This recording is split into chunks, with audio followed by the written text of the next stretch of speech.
Good evening, and welcome to the 2024 Candidate Forum hosted by the Parker Chamber of Commerce.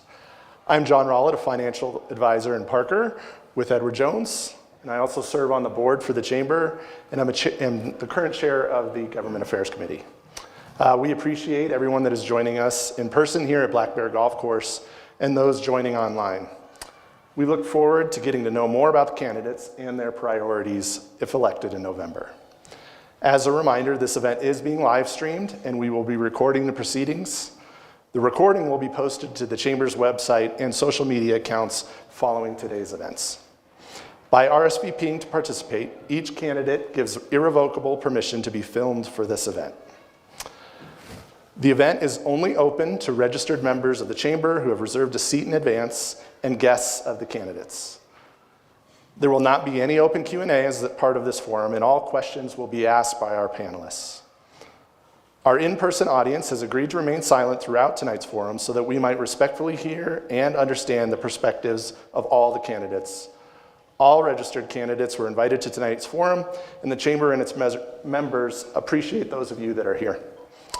Candidates were allowed to sit in whatever chair they preferred. Questions have been randomly assigned based on seats, so where you sit determines which questions you will be asked. No questions are intended for any specific candidate, and the order of opening and closing statements were also determined in advance based on where a candidate chose to sit. Because of the number of candidates we have, all time limits will be enforced, and we will signal you when you have 15 seconds left, like so, and we will also ring a bell when your time is up. There you go. And if I have to, I'll interrupt you if you continue going beyond your allotted time. So each candidate will be given a 60-second opening statement, and no rebuttals will be allowed for the opening statements. Following the opening statement, candidates will be asked direct questions by members of Parker Chamber's Government Affairs Committee. And if you're asked a question, you'll have 90 seconds to answer. And it is our intention that each candidate will be asked 3 questions tonight. Each candidate has been given a rebuttal card. They're pink. I have one, and I dropped it. They're right there on your tables. So if they, after a candidate asks a question, answers a question, and they want to rebut, lift that up. I will direct who can go first if there's more than one of you, and Bryson will be grabbing the cards. You each have 3 of those. When a candidate is out of rebuttal cards, they will not have another opportunity to speak or respond until their closing statement. Candidates, please use your rebuttal cards strategically for issues and responses you deem most important. After the question section of the event, each candidate will get a 60-second closing statement. And at this time, I would like to introduce the 3 members of the Parker Chamber of Commerce's Government Affairs Committee that will be asking the questions tonight. So we have Kevin Bakewell with Paylocity, we have Michelle Schlegel with Edward Jones, and we have Justin Rayburn with Fountainhead Commercial Real Estate. All right, so let's get started. Each candidate will have 60 seconds to provide their opening remarks, and we are starting with Mike Drennan, candidate Drennan, and our first question will come from Justin. Opening statements. Okay. I'm getting ahead of myself. Mike, please go ahead. Thank you so much. Mike Drennan. I've been in Colorado for about 25 years. I've been married for 25, a father of 3 children. Been educated at the University of Missouri, Columbia for a bachelor's, went on to a master's at Washington University in St. Louis. I've studied in China as well as finance at London School of Economics. I think one of my greatest accomplishments has been lowering our mills from 41 to 29 this past year as elected president of Anthology. I'm a cross-functional leader, and I work my communication styles collaborative. So thank you so much. All right, next we'll have Mayor Toborek. Good evening, everyone, and thank you for coming out here. Mayor Jeff Toborg, and it has been an honor, truly an honor, to be your mayor for the last 4 years. You know, I have to take a moment and reflect back on 4 years ago when Josh and I were running for this seat before. Josh was in his basement, I was in my office, there was nobody together. Restaurants were shut down in Parker, kids weren't playing in parks, schools were closed, and what a difference 4 years makes. And I am really glad to say Parker has come back stronger. We've opened more businesses since the pandemic has ended. Our businesses that went through the pandemic, by which, most of them survived, probably 95% of them survived through the pandemic, are stronger now today than ever. And it's all really thanks to the town of Parker's citizens for getting out there, supporting them, and encouraging them to get through. I look forward tonight to talking about business and the next phase of my mayorship and how we're going to grow Parker in economic development terms, in terms of recreation, in terms of infrastructure, but most importantly, supporting our business community and how we plan to do that. Councilman Rivera. Good evening. Is that on? Yep. Good evening, everybody. My name is Joshua Rivero. It's an honor to be here in front of you. I am a Parker kid, graduated from Ponderosa a few years ago, and I'm a small business owner here in town, Fika Coffee House. My wife and I proudly own. We've owned it for 16 years. We've been a chamber member for 14 of those 16, and just really proud to be here. A little bit about myself. I've been elected for 12 years. I ran for the first time in 2012. With the encouragement of the mayor at that time, David Cassiano, and council members Mike Wade, Josh Martin, Scott Jackson, Amy Holland, and John and I ran, and we got in 2012, and I've proudly served since then. In that role, I have been liaison to the chamber. I have chaired multiple organizations, and it is my duty, I believe, and it has been my duty to represent Parker fair and justly, and to take Parker's word out regionally. And to this day, I proudly represent Parker to the best of my ability and all of Parker. Thank you. Councilwoman Hefta. Hi, my name is Laura Hefta, and I'm currently serving on Parker Town Council. I've been an attorney for 30 years, licensed in Colorado and Illinois. I'm also a retired colonel from the United States Army Judge Advocate General's Corps.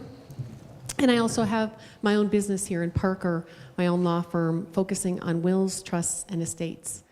I am married to Mark Hefta, who's a civil engineer with Chevron, and we have 2 children, John and Martin. I really have enjoyed being a servant leader the past 4 years in Parker.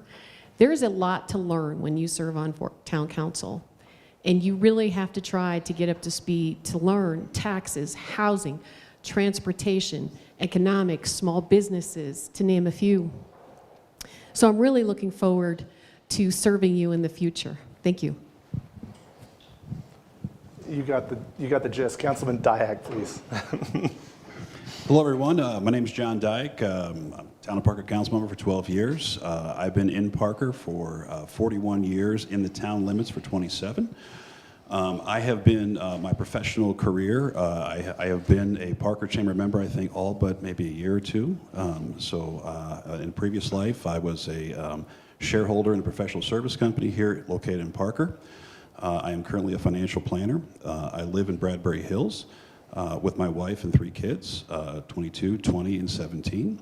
My focus is on my avenue of service. When I'm on council has been largely transportation. I've also been, I've touched many different departments such as police, economic development, parks and recreation, arts and culture, and we have an emerging aging population, so that's of importance to me.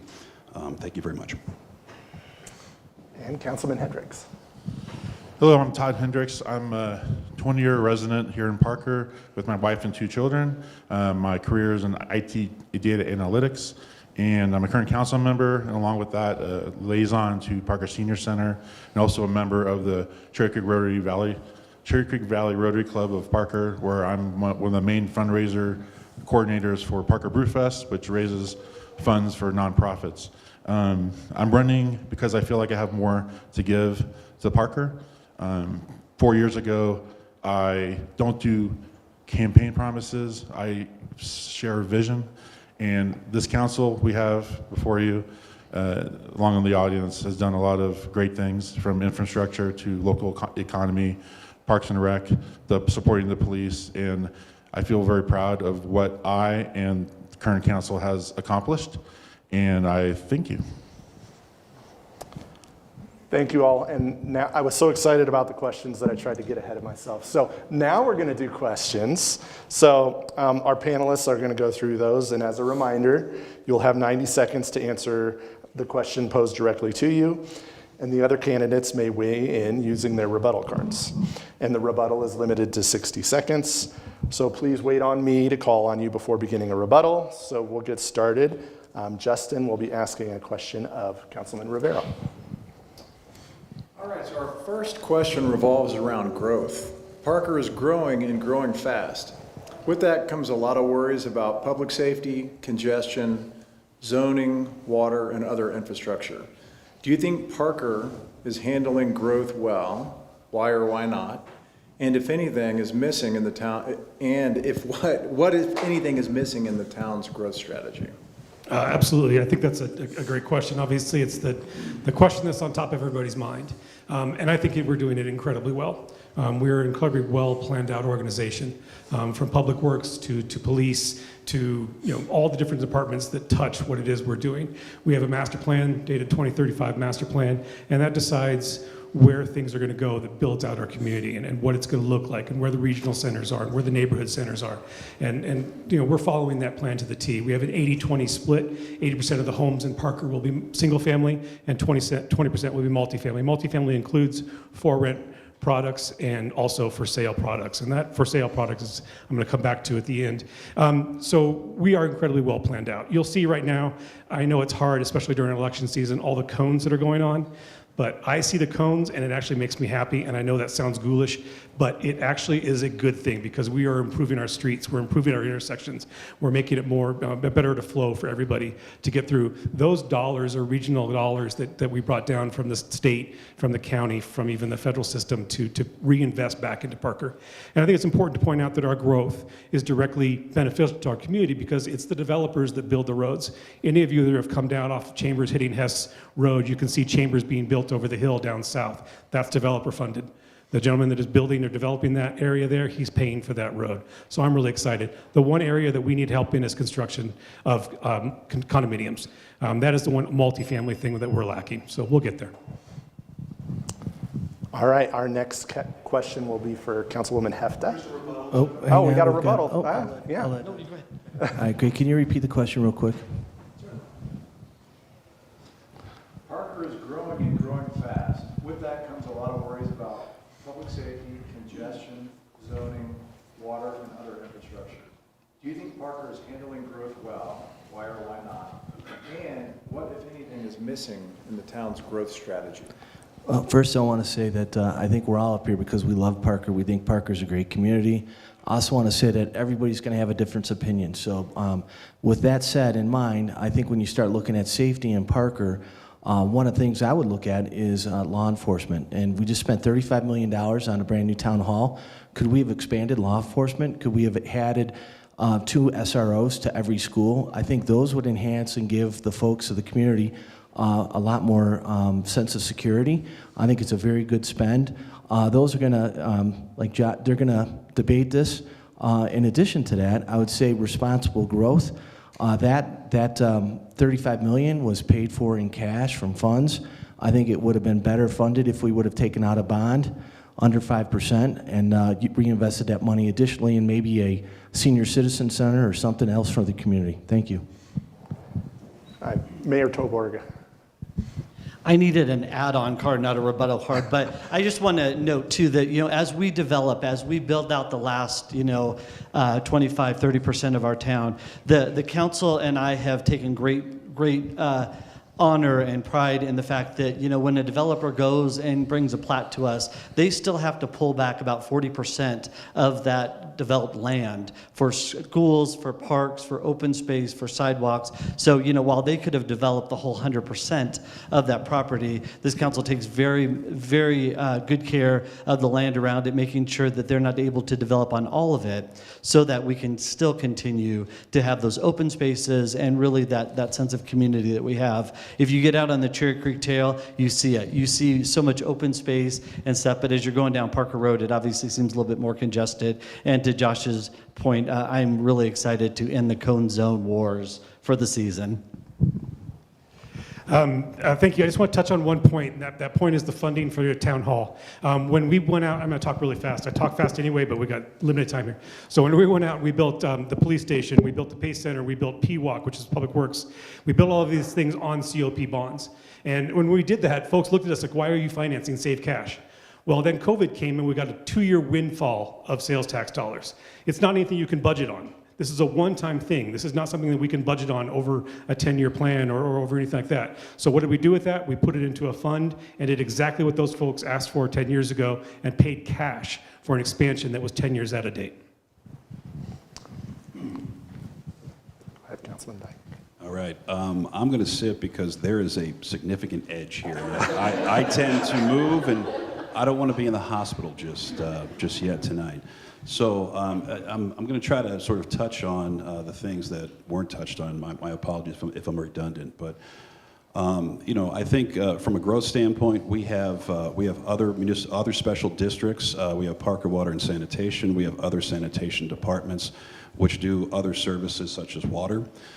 We have South Metro Fire. So anytime an application comes in, we refer out to ensure that they can handle what is the growth that is coming into this town. Josh and Jeff mentioned the cone zones.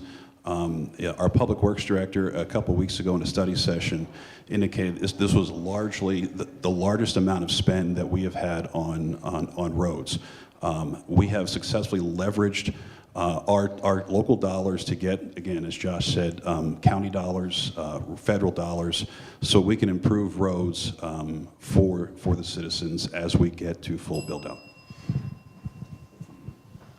We doing Thanks. one more rebuttal? Yeah, we got one more. Okay. So I think part of your question was public safety. So I think Josh did a great job on explaining why they paid off what they did and why they invested in the community. And I think that's wonderful. But I'm not sure how City Hall is going to really improve the quality of life for everybody here in this community. In addition to that, he talked about how we paid off a bond. That bond was 12.5, roughly 3.25%. The S&P 500 returned 15% in the last 10 years.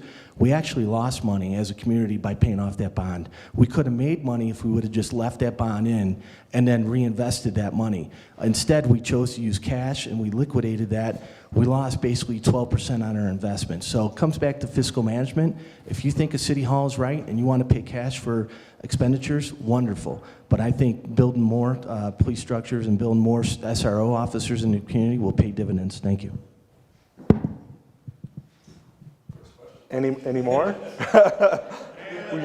we wait? No, we got one more. All right. I'm trying to burn through mine, Mike, so keep me good, okay? Again, I think just to respond to Mike's comments, I'm on the Investment Advisory Committee in the town of Parker. As with any kind of funds that we have an investment policy statement which is incredibly conservative. We cannot invest in S&P or any kind of equities at all. We can only invest in highly liquid government securities and other funds, if you will. So that is what we do with our excess cash. We have our budget is fund accounting. Fund accounting is incredibly different than what everybody thinks in terms of cash and accrual out there in the business world. That needs to be taken care of. So as we approach full build out, I want to leave Parker in a place where we are debt free and we don't have any imperative needs that the community needs to fully bond out. Thank you. All right, we good? All right, now we'll go to our second question from Michelle for Councilwoman Hafta. Okay, so this is a question about economic development. What is Parker doing right with regard to economic development, and what could it be doing better? Should Parker have an economic development corporation like Castle Rock and Highlands Ranch? And if so, why? Well, economic development in Parker is related to small businesses, large businesses, jobs, and providing for the community. In Parker, we have an Economic Development Council, and you can find that at parkered.com. What we are doing right in Parker, and you can watch that on the video at parkered.com, is we are doing our small businesses right. We have started so many new small businesses in this town, and you can watch those on the YouTube channel, and there's a diversity of businesses as well. So we're also engaging in expansion of those businesses, and we are bringing those businesses along in training and resources and our Parker revolving loan fund as well. So if you want to start a new business in Parker, there's a revolving loan fund for that as well. We also, in Douglas County, have the Douglas County Economic Development Group, and they are starting up, and they are bringing in businesses from all over the world to Douglas County, and we in Parker are also joining in that group as well. We also have the Douglas County Economic Collaborative, which our mayor sits on. And so we are doing things right in Parker with bringing new businesses, retaining jobs, creating jobs, helping our small businesses grow. And I might give a shout out to the small businesses. Thank you, small businesses, for your use of space, your nonprofit events, your public community events. You really, really work hard in Parker to provide a beautiful community for all of us. Mayor Torborg. So Councilmember Hefta touched on a little bit about what we do, but we have great incentive policies here in the town of Parker for economic development. We share back taxes. We with grocery stores, we share back a portion of that. We fund some of the architecture that it takes to build. But what we need to do more, we need to be on this more global scale, on the more metro scale. So I participate in the Douglas County Economic Development Collaborative. We actually have a site selection group coming through this Friday to Parker, and these are national and international groups that are coming to see what Parker has to offer them.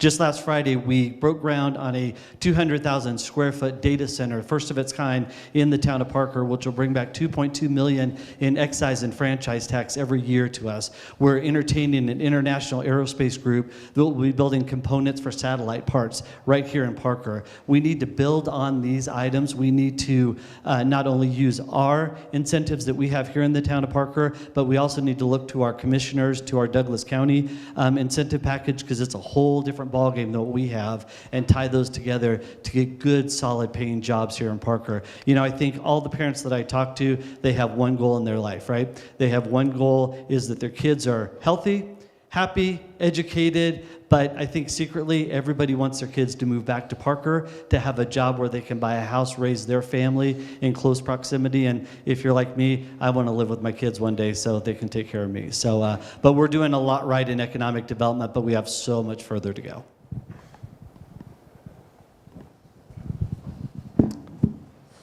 All right, our third question from Kevin will be for Councilman Dyak. Now, a question about small business. The most common complaint the Chamber hears from small businesses is the slow pace of permitting in the town of Parker. They say it takes too long to open a new small business here, with many entrepreneurs burning through precious capital on high commercial rent, thus unable to open their businesses. What can Parker do to ensure that business permitting and approvals are moving at a pace that is fair to these business owners? Thank you for the question. To me, I think permitting is always a challenge, whether it's for developers or for small businesses. If a small business is building a construction, a new build, if you will, we're very aware that time is money. We continually look inward. We have updated our policies many years ago.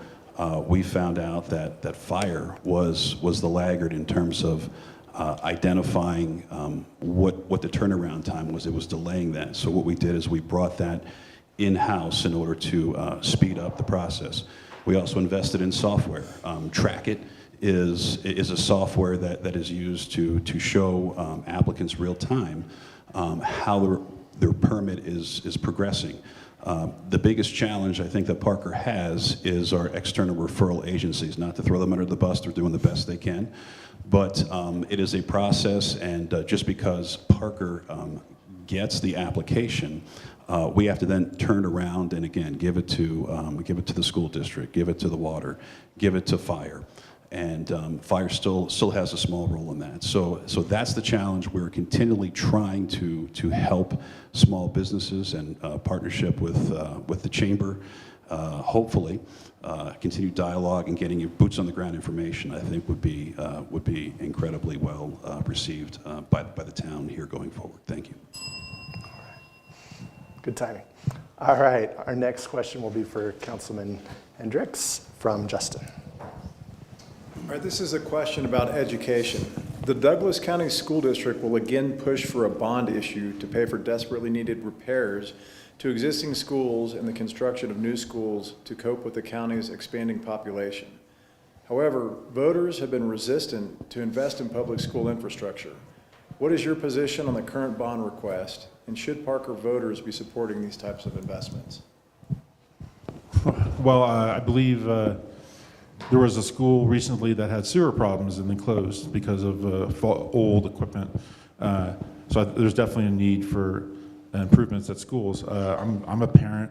I support our schools. To me, children are our future. It's an investment. I've seen schools fall apart. There's older schools that have been neglected. I, as a parent, would support supporting the bond issue because I see the need. As far as other citizens, that's up to them. But schools improve property values of your homes. It improves the community, and if we don't support them, that crumbles. Thank you very much. First, I'd like to say that prior to running or potentially being elected to council, I met with Aaron at the school board twice personally. I think I think we need to be, the school board's a stakeholder in our community without a doubt. I think Aaron's done a nice job on trying to solidify the school board. We did support one of the tax initiatives last year, the community supported to pay for teachers. And I think one of the reoccurring themes was we want to match what's going on with the Cherry Creek school districts. I don't want this to turn into a debate about the school district because I do think we need to invest. But I also think the school board needs to look at how they're investing their money. Recently, in the Legacy campus, they created a training program for electric cars. I think it's awesome. But could they do a private-public partnership on that training to help save us? Are there cost-saving initiatives that the school board can do that could help increase the infrastructure? Again, I don't want to get in a debate about the school board out of respect for Aaron and everything they've done, but I think everybody in the community wants safe and sound schools, and I think that they are a current stakeholder, but I think they need to be a little bit more transparent on how they manage their funds. With that said, I do not support the current initiative for the infrastructure. I would support a cross-functional partnership where we sit down and collaborate on spending and we create a 5-year plan. Thank you. All right, next question will be from Michelle for Mr. Drennan.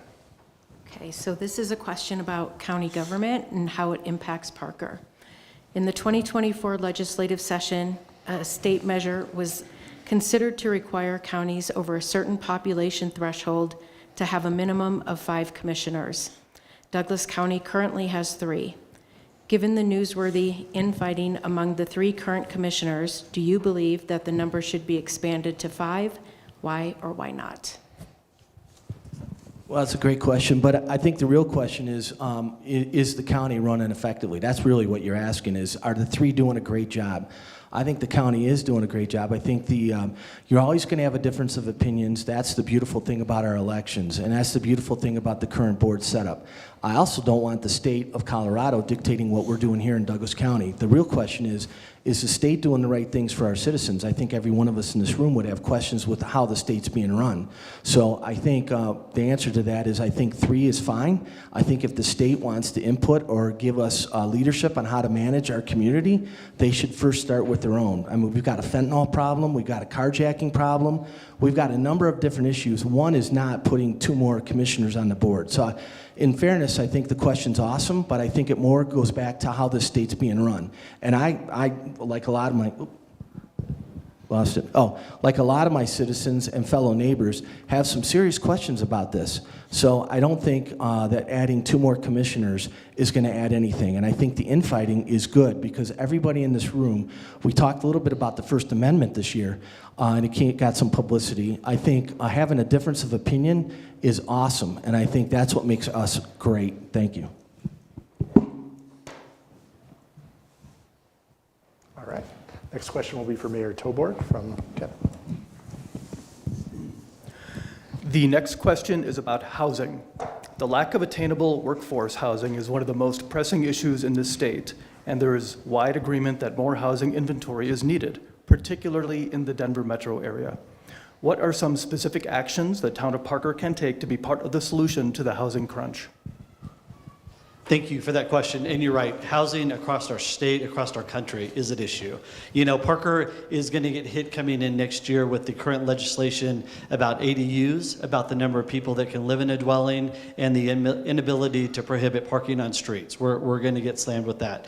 What can we do as a town? It's not the proper role for Parker to do anything about that. You know, we can't, I don't feel like we should incentivize builders to come and build. I think, you know, we level the playing field and we let them in with their products. You know, I am proud to say that Tony DeSimone and the Confluence Company, who is coming in to redevelop downtown Parker, will have for sale condominium products. We have Hunter Chase out at Stroh and Crowfoot Valley that has for sale condominium projects. All over Parker, you know, there's a little smattering. But when you talk to realtors, when you talk to builders, you know, they have to take like 200,000 pictures of their condo as they build it and take out enormous insurance policies on these things just to sell, just to prove that they didn't have a defect. So where does it stand? We've got to have construction defect reform in the state that will trickle down to the town of Parker. You know, we've got the trial lawyers who have a grip on it. We've testified at the Capitol for years on this. Realtors know it, developers know it. The ones that are holding it back is the trial lawyers.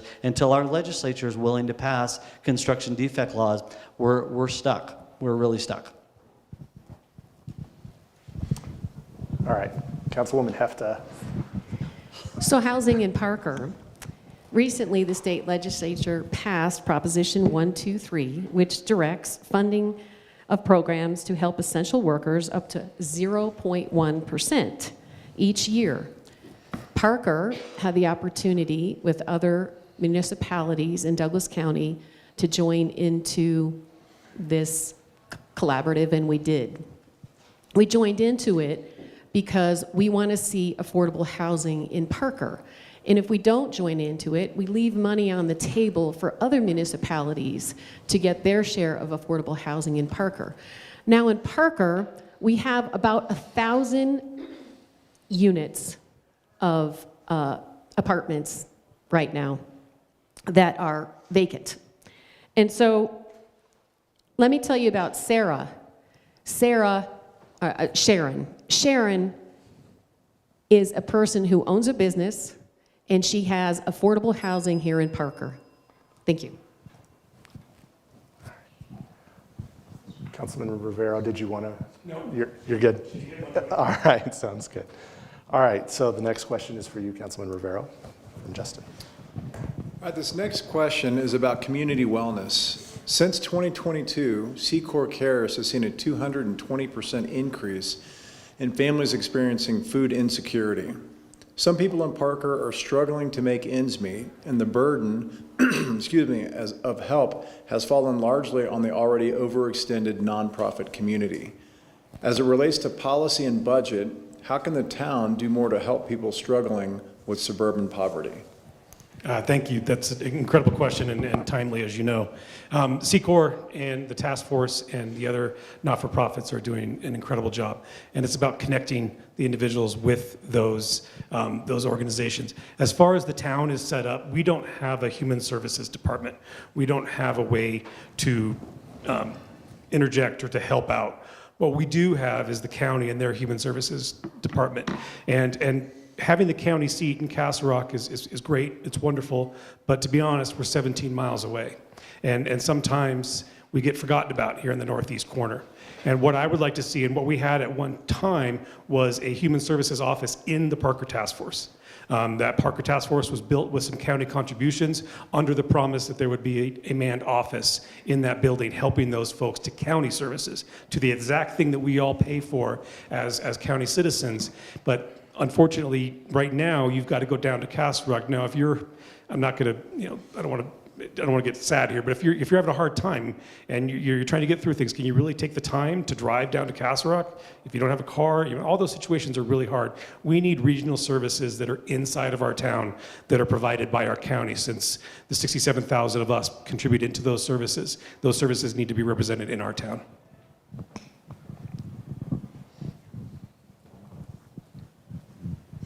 All right, next question will be for Councilwoman Hefta. The next question is about emergency preparedness. A 2022 study by the Colorado Health Institute put Douglas County in the highest risk category for wildfire exposure due to high proportions of human development near dry, undeveloped wildland. It was the only Front Range county given that designation. Given the economic devastation of the Marshall Fire in 2021, should Parker or Douglas County be doing anything proactively to mitigate the risk of wildfires? Well, thank you for asking that question. The town of Parker does have an emergency preparedness document. In fact, it's listed on the Town of Parker website. And the town of Parker is currently updating that website. And this year, we are also hiring an emergency preparedness liaison at the Parker Police Department. We also coordinate with Douglas County for their emergency preparedness, and of course South Metro Fire in our sheriff's office. And so the county and the town as a whole are well prepared to engage in any action needed to mitigate a wildfire, a flood, should that happen here, for the town of Parker. And the police department is chiefly responsible for that emergency preparedness agreement. So I believe that we are in great shape here in the town of Parker on this matter, and we're only going to get better on this because of the new liaison being hired and the emergency preparedness update, and also our coordination with FEMA and other federal and state agencies as well. You're ahead of me already. All right, next question is Councilman Dyack. Now back to economic development. What would it take to draw more primary employers and higher wage jobs to Parker? Or should we accept our economic profile as a bedroom community? Well, great question, and I think we've been talking about this in my 12 years and previous to that. I think, to us, the challenge is how do we get Parker out of the bedroom community syndrome? I think COVID did a really good job of showing us the light that people can work from home.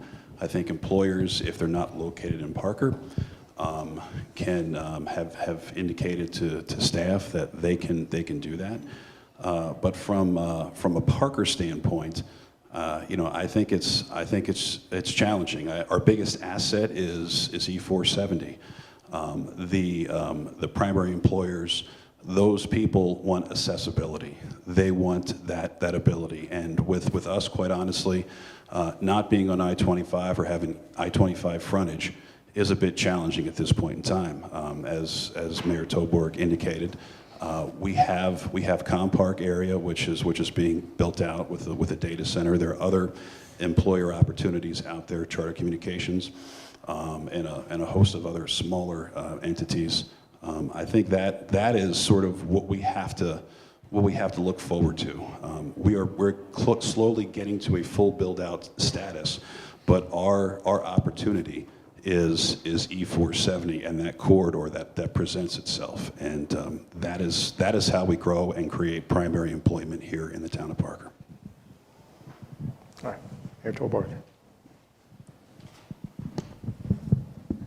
So obviously in economic development, I take a different approach, right? I think we need to look at what's available out there in the market, which is why I'm going down to the site selector meeting on Friday to meet with the folks that are really choosing people and where they're going to be, right? What they say about Parker is we're educated, we've got the skills, we've got the manpower, we lack the diversity. And that's why they don't want to be here, because of that lack of diversity in our town. Because if you're coming from international or even across the country, you know, Parker is Parker. Parker is still kind of a small hometown, which we all love. But you know, our areas we need to focus on is high tech. We need to focus on bioscience and leverage Sky Ridge and Parker Adventist. And we certainly need to focus on any of those little small businesses that grow into big businesses, such as aerospace, that starts out small with 100, gets to 1,000, gets to 10,000 in any of our Compark areas. You know, Parker has a lot to give. We still have a lot of land up in Compark area, around Meridian, that area that we can still come in on. All right, next question will be for Councilman Hendricks. All right, now a question about inclusion.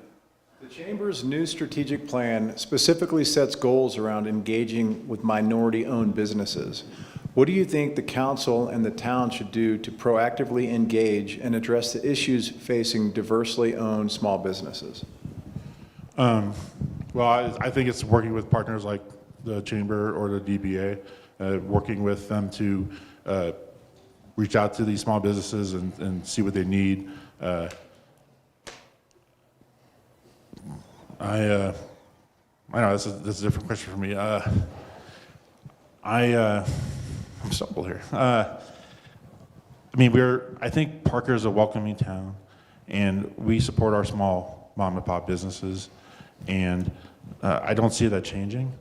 And so really, again, just working with partners to help bring them in and spread the word and let them help their businesses grow as a community as a whole. Thank you.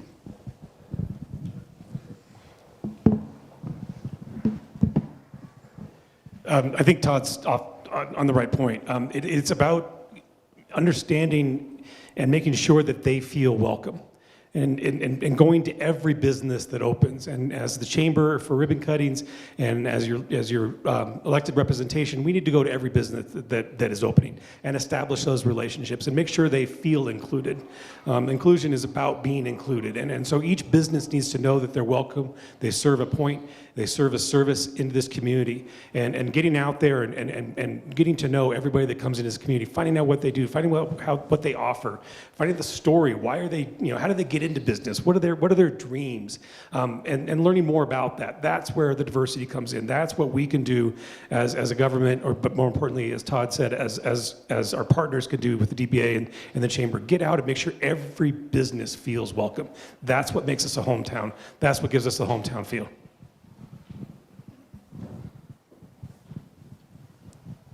All right, next question will be for Mr. Drennan. Concerning transportation and infrastructure, Parker Road is indisputably the town's primary commercial artery. What should Parker Road look like in 10 years, and what should the town of Parker be doing now to shape it? That's a great question. Before I get to that, we'll talk about infrastructure. We talked a little bit about E470 and the connectivity to the community.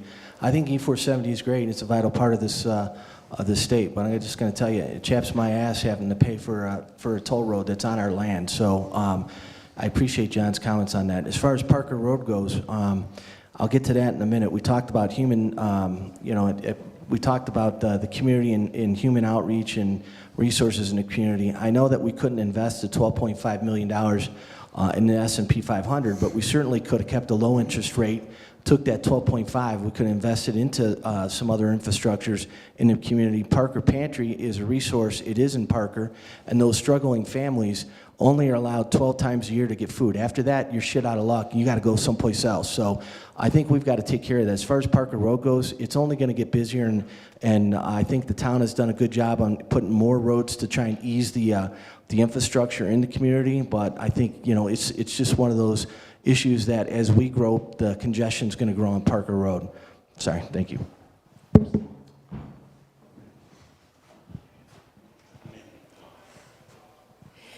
So all types of transportation in the state of Colorado are subsidized in some way. And I'm going to give you some statistics here. 65% of folks drive, 21% work from home, 9% carpool, 3% walk, 2% take public transit, 1% taxi, 1% bike. Transportation is also about road improvement. Hess, Chambers, Parker Road, Stroh, Lincoln, Dransfeld. Our Public Works and Engineering Department, with your capital improvement money and sharebacks from developers and the town of Parker funds, is improving the transportation in Parker. And we're also planning for the future. We're looking at what is needed along Parker Road because there is some open space there. There is some infill. And those private land developers will be wanting to sell those private lands in the future. So we are looking at that right now to determine future zoning in Parker. Was there one more? Oh. He's got it. All right. The question was Parker Road. Is this work? It is, okay. Yeah, Parker Road, the town of Parker did a Parker corridor study. That was largely funded by federal funds coming back to the town of Parker. We leveraged federal funds to bring it back to say, what's it going to look like? Obviously, with CDOT being financially and fiscally constrained, they are largely a maintenance organization right now. They do some new development, but our issues here in Parker are not big enough for CDOT to take a look and say, hey, let's help with Parker. We have had to spend millions of town dollars that we collect to improve Parker Road because our citizens need to be safe, our citizens need accessibility, and that is what we're looking to do. We're looking to build a better Parker Road in spite of the person who owns that, which is CDOT. Thank you. You're good, Todd. All right. All right, so our next question will be for Mayor Tilburg. We have a question about economic development. The Town of Parker's Master Plan 2035 notes a lack of light industrial and flexible space for small businesses that provide products and services for local, regional, and sometimes international markets. It's been 10 years since the master plan was adopted in 2014, but there has been little or no progress in creating more of this light industrial space. Should the town of Parker be doing more to create more places for light industrial businesses? That's a great question. And TJ, I was going to ask, if we donate to the foundation, can we buy more rebuttal cards at the end? It's a good one. To that, you know, one of the simple but complex answer is, right, you can't buy more ground, right? And if we could, we would certainly buy more ground. You know, the moratorium was put on storage units for that very reason. So we'd get more light industrial in that area. And certainly as we grow to the south and west, there's those opportunities for businesses, but not the light industrial. So it's really relegated up to the property by the hospital for biosciences, aerospace, and certainly up at Com Park. You know, I think future councils are going to have to, if they want Parker to be competitive in the economic development space, they're going to have to look at annexing land to bring into the town of Parker. And usually we say we don't want to annex because, you know, with residential, we don't bring the tax increment. But when you bring in commercial land, that's a whole new ballgame, right? That's franchise tax fees, that's incentives, that's sales tax that you want to bring in. So I think the town of Parker, you know, with the master plan, we're going to have to look at that because you're right, we're low on land. We're going to have to look at a part of that is increasing the land, annexing, but then really looking at the land that we do have and taking great stock in that and what we do want to put there.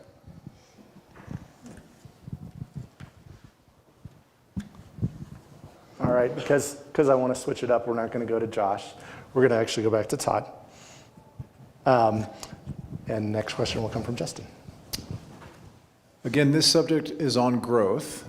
Development in downtown Parker over the next several years is going to mean huge traffic problems for those using Main Street as a transportation artery.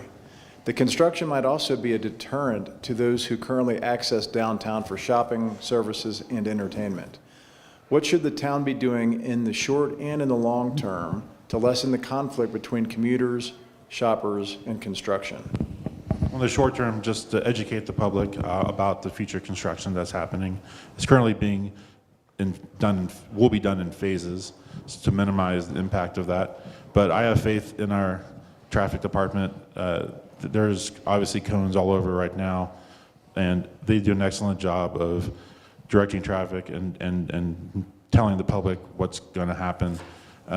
It will be a pain, but I think in the end, we're going to see a better Parker with My Main Street project being completed in hopefully 5-6 years. And there are alternatives to get to where you need to go, east and west, Pine Lane and Hess and Hilltop. But it will be a challenge. But again, I have complete faith in our traffic department and our communications department within the town to let us citizens know.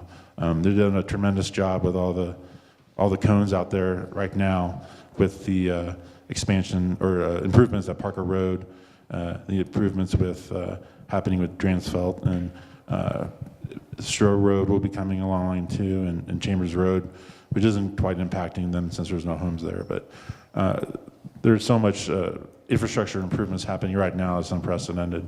And I think we're doing a good job, and we'll continue to do a good job. All right, next question will be for Councilman Dyack. On the issue of public safety, with the rapid population growth in Parker and Douglas County, what should the town and the police department do to stem the potential impact of increased criminal activity? Thank you very much.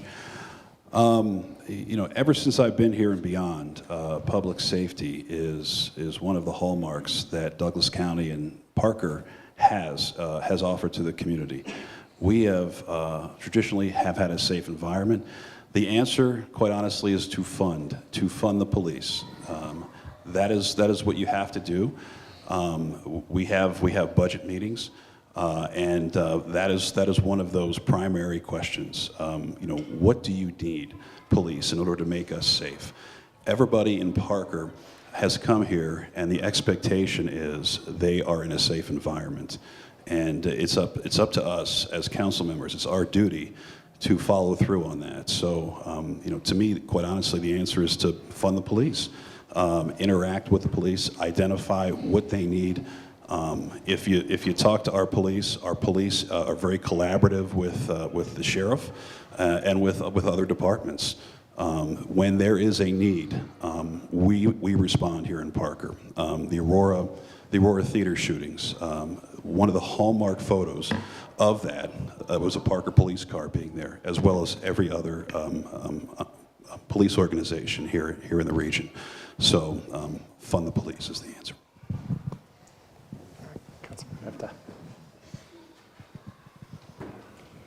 So speaking of funding the police are funded at $24.6 million per year for their budget. And under the direction and leadership of Chief Serapis, we have held the standard for hiring police officers in our town. Our police officers are highly trained. You can go to the Town of Parker website for police, and you can look at their public reports. You can look at no bias policing, no chokeholds, and we also have excellent community teams that go into our schools, and we've also funded those as well. Overall, a town has to seek to manage and address issues of public safety. Towns can't eliminate crime, but they can seek to address them by creating excellent policy, funding their police departments, and having outstanding training for their police departments. And we have an excellent police department in the town of Parker. Yeah, just this morning, actually, I attended a coffee with a cop, which is a community outreach to the citizens of Parker. And I can tell you that our police department is one of the finest in the country. And I can also tell you that this council backs the police, and you can ask any officer that what their feelings are on that. We make sure they're properly funded. We make sure we listen to them. When I first joined council, I think it was 4 of us, we passed a insurance policy, $25,000 insurance policy to help them in case some frivolous lawsuit was given to them, to give them a cushion that they otherwise wouldn't have. And I believe we're one of the few municipalities that have that. This council wants to also make sure that they're highly compensated and have terrific benefits, because unfortunately, different towns and cities are poaching officers, and we have to be competitive. But this council, I can tell you, we back them, and they know it, and I'm very proud of our department. Thank you.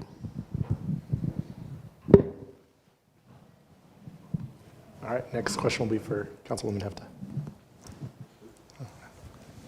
No, Councilwoman Hefta. No, you're good. On the topic of taxation and revenue, what is your opinion on Parker's current revenue model?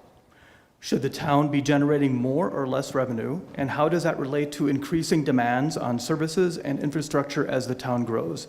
Some examples of the services and infrastructure include road maintenance, police, park and recreation. So currently, the town is at 2.602 mills in Parker, and that's for 23 and 24. The town has eliminated debt with the Public Works and Engineering Department and the Parks and Rec Department. And so the town is fiscally responsible. And I think the current debt right now might be about 23 million. The budget of Parker is about 194 million for the next year, and about 247 million for this previous year.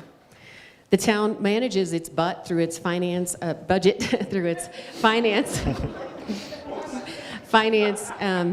and budgeting department. And the tax rate in Parker is 3%. Again, 2.9% goes to the state, 1% Douglas County, 1% to a special, 1.10% to a special fund with the RTD and science and fund. But I think we're doing a great job of managing our debt and the growth that comes in. We have a steady rate of growth, about 8.76%.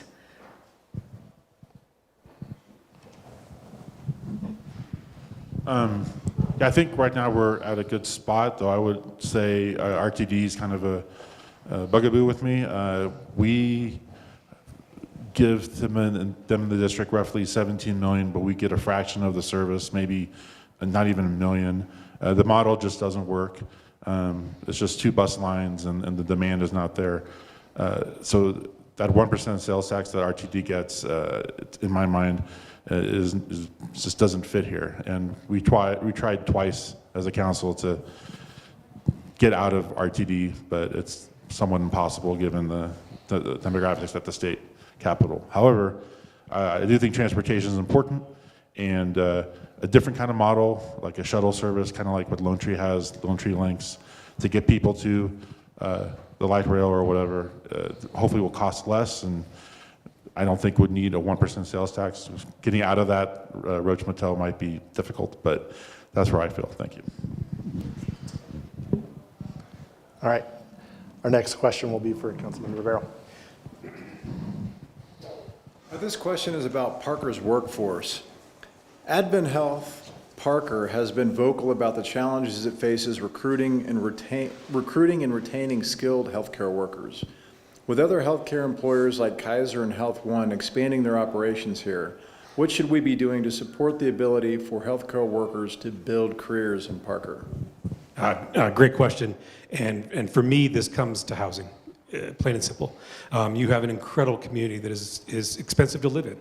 And the reason that we're expensive to live in is because we lack 2 pieces of the pie. We lack aging homes for those above 55, but more importantly, we lack condominiums. And we touched on this earlier. And when you lack condominiums, what happens is you have people that stay in the rental market too long. They should be working towards, starting working towards equity building and whatnot, but they stay in the rental market. Well, that inflates the rents. And those that are starting their lives out can't afford to live in their hometown.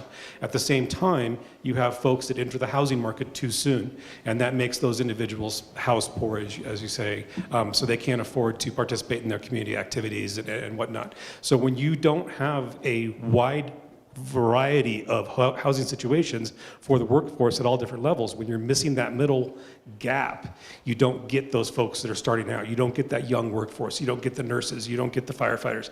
You don't get the folks that are just starting on their journey. We have plenty of homes for professionals.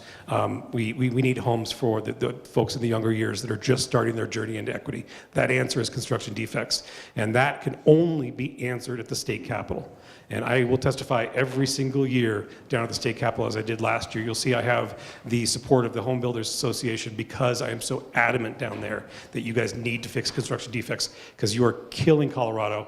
And now you're coming out with regulation to fix it, and you cannot deregulate through regulation.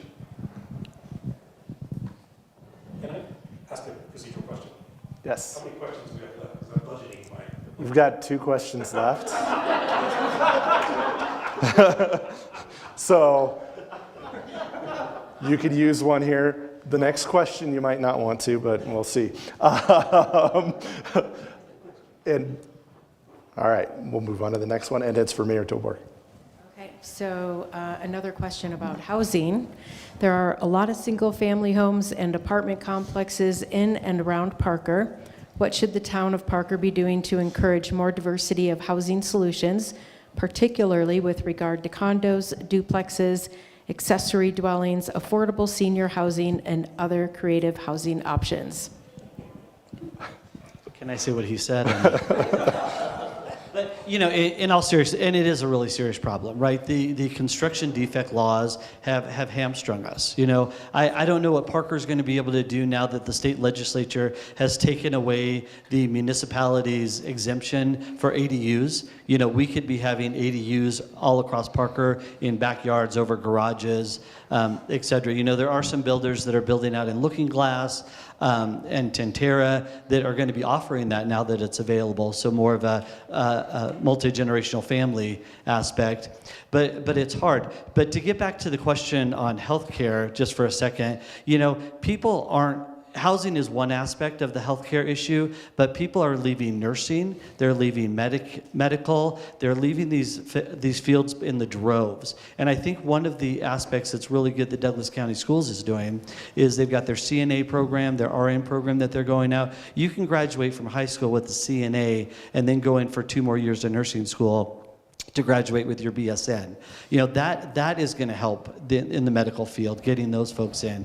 Housing is one aspect of it, but really in terms of housing in the town of Parker, it's what Councilman Rivero said. We need senior housing, we need condos, we need apartments, we need multifamily, we need single family. The list goes on and on. We need a mixed bag. All right, so here's our last question for Mr. Drennan. And the last question is about economic development. Great. Residents of Parker frequently complain about the same businesses popping up in Parker: chicken restaurants, car washes, gas stations, and more. What can the town of Parker do from an economic development standpoint to better diversify the type of commercial development occurring in the town? That's a great question. One of the things is if we have certain businesses come in, we can't pick and choose which ones want to do business with us. It just wouldn't be fair. Again, out of fairness for the businesses. But I will talk about just a little bit about the tax. We came up a few minutes ago. I do think one of the things we can do for businesses, and I think for the citizens of Parker, we can cut the tax. We can cut the tax on diapers and feminine products. We can add a tax on cigarettes if need be. But more importantly, you're talking about business and trying to limit what businesses come in. I'm going to be honest with you. We had an 18% tax increase in sales tax. We just had a 3.75. So I don't think we should be talking about limiting. I think we should be talking about how we're going to spend our money effectively in this community, because we've got slightly an issue. When you look at the budget in 2024, page 51, the ending fund balance was negative 29%. You can look that up. After transfers and adjustments, we're down 6%. Regarding, as far as condos and asking the state of Colorado, for me, amen. That's what I hear after a prayer. I mean, there's just no way. So I don't think we should be looking at complaining, do we have too many McDonald's? Do we have too many car washes? I think the real question is, how do we structure business to do better things in our communities? The broadband here sucks. If you have a cell phone, it drops all the time. A lot of us live in the communities. We work from home. So I think we should be looking for solutions. We should be cutting taxes, and we continue to be more business friendly. I think that's the answer. Thank you.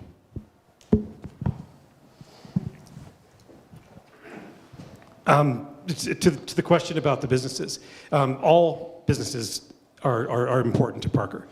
We garner 75% of our revenue in our budget, which, by point, must be balanced. That's the law. We can't print money. We can't run deficits. That doesn't happen. So there's page 51 is just the middle of the budget. Get to the end. And so what we need to do is ensure that we have many different kinds of businesses. And I want to remind folks that as much as they don't like the chains employ the same kids that the mom and pops do. And that's what's important. It's workforce. It's getting teenagers jobs. It's getting people to come into this town. I would love to see more mom and pops, and I think they're coming. When we did the My Main Street program, we found Confluence Companies and Tony DeSimone. And Tony's commitment to, if you go down to Castle Rock, to filling his buildings with Colorado-owned companies is coming to Parker. You're going to see mom and pops at the storefront level on Main Street. The chains have a place. They have a place in the strip malls. But downtown, you're going to see Colorado mom and pops, and this town loves their mom and pop shops. I and my wife know for a fact. That was our last question. I think you've got one rebuttal left, don't you, Todd, if you want to use it?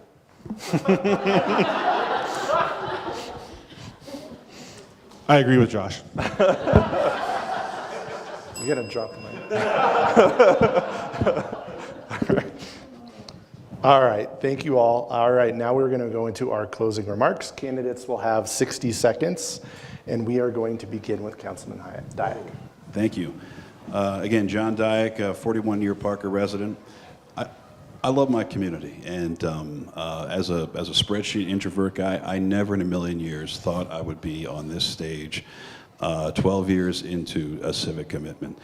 I feel I have 4 more years left in me to get back to my community. It all started in high school, Ponderosa. Parker Road was very substandard, and we needed to expand. So the community rallied and got Governor Romer at that time to expand. So to me, everything is started there and moved forward. I give Parker my leadership ability. Again, I've been past chair at Dr. Cog. Current board chair of E470. I just would like to serve my community for 4 more years. Thank you. Councilwoman Hefta. These past 3.5 years has been an amazing journey on Parker Town Council. I have engaged in outreach into the faith community, our Christian community, the Shabbat Jewish Center, and any other religion that wants to come to Parker. I've sat on boards for Southeast Christian Church. I was recently asked to sit on the Parker Faith Council board. I've helped nonprofits. I've helped small businesses. I am a mom of 2 boys, and I am engaged in the community. I am out there every day meeting and greeting folks and solving problems. And that's what I like to do. I like to solve problems. I like to help folks. And you can read about that on laurahefta.com. I have 52 blog posts which talk about all the issues in Parker. And I really enjoy working with this council. It's been a great council, and I really hope that in the future I get the chance to serve and be a servant leader for another 3 years on Parker Town Council. Go to laurahefta.com to read about the issues. Yep. First and foremost, I need to apologize. I talk fast. That's because I'm passionate. This is my passion. I love this town. And I think that that needs to be said, is what is the reason we're sitting up here? Is the reason we're up here because we want to pad a resume or we want to play to get a higher seat? Or is the reason we're up here because this is about Parker? My passion is this community. My passion is this business community. My passion is the town that I grew up in, that my younger brothers and sisters grew up in, and that I want my kids to grow up in. My passion is not about striving for higher office. My passion is not about appeasing one party or the other. My passion is appeasing you. And I think Councilman Dyak said it on the campaign trail quite a few times. The reason I do this is because I feel indebted to my community. This community made me a better person, and I need to make this community a better place through every bit of power I have. I hope you vote for me again, and I appreciate it. My website is joshuaformayor.com. Please go take a look. If you have any questions, just reach out. My phone's on there, and we'll get to you. Thank you. Mayor Torborg. Well, I want to thank you all for coming. I especially want to thank Officer Guzzo for being here from our awesome Parker Police Department. They really are on all of our minds right now. Certainly all law enforcement across the country are on our minds. I spent the last 4 years in this amazing job, right? It's a job that only 5 other men and 1 woman has held, and it is an amazing job. The people that you get to meet, the businesses that you get to help, the Boy Scouts that come to you asking for, what it's like to be the mayor, the school children, everything. It's amazing. But the best thing is when we get to help our neighbors, and the other best thing is when I get to go out there and talk about all the awesome things that happen in Parker. Tonight you've heard about people that want to serve, and I think it's admirable, and I appreciate each and every one of them for their service. It's a hard thing, but tonight I also hope we all end this night, regardless of your opinions, I hope we end this night thinking about Florida, thinking about Wyoming, thinking about Idaho, and all the loss of life that's expected over the next 24 hours. Let's put this aside for a second and say a prayer for Florida as they hit their second hurricane in two weeks. Thank you. Thank you very much. I want to thank JT for the invite. Appreciate it. John, you've done a great job as moderator. Once again, thank you so much. I just want to close. First thing, when you talk about why I want to run, I want to make Parker better. I think we're doing pretty good. I just want to make Parker better. The second thing is, I don't know if you guys are familiar with the term, you're either on the table or on the menu. I feel like I'm on the menu. I mean, taxes are going up. We're getting hit with a lot of different incremental spends. The 3 C's of the chamber, the CHU is being a catalyst for business and a champion for Parker. I think that I've lowered taxes in my current elected position as a Metro District 4 from 41 to 29. I'm all about cutting taxes. I don't think we should be sticking it to working mothers with diapers. I think we need to cut some of the taxes. And I think we can do a lot better. The broadband here, we addressed it earlier. The roads are wonderful, but again, we need to improve the infrastructure with the cell phone. Or cellular. I also think we have a chance. If elected, I'd like the community to provide free internet for everybody in this community, because I think it'll be a way for us to connect with everybody, seniors and others. Thank you. Last but not least, thank you, TJ, in chamber. So I'm running because I feel like I have more to give to Parker. I don't view myself as a politician. I tell people I'm a super volunteer. And I just happen to get a name tag that says I'm a council member. The council that sits up here in the audience and elsewhere, we've done a lot of great things for Parker. We care about the community. There's so many accomplishments we've done, from Harvey Open Space to the future Salisbury Park expansion, all the over $100 million worth of infrastructure improvements. And while I have a vote in that, we all do. And we all feel blessed to be here in Parker. And really, Parker is a great place, and we are doing things to make it better every day, given what we are seeing upon us at the dais. Supporting our police department, local economy, the hospital expansion, you name it, things are getting better. And so I look forward to the future. Hendricks for Parker. All right. Well, on behalf of the Parker Chamber, its members, and the Government Affairs Committee, I'd like to thank all of you for joining us today. We appreciate learning more about you and your priorities.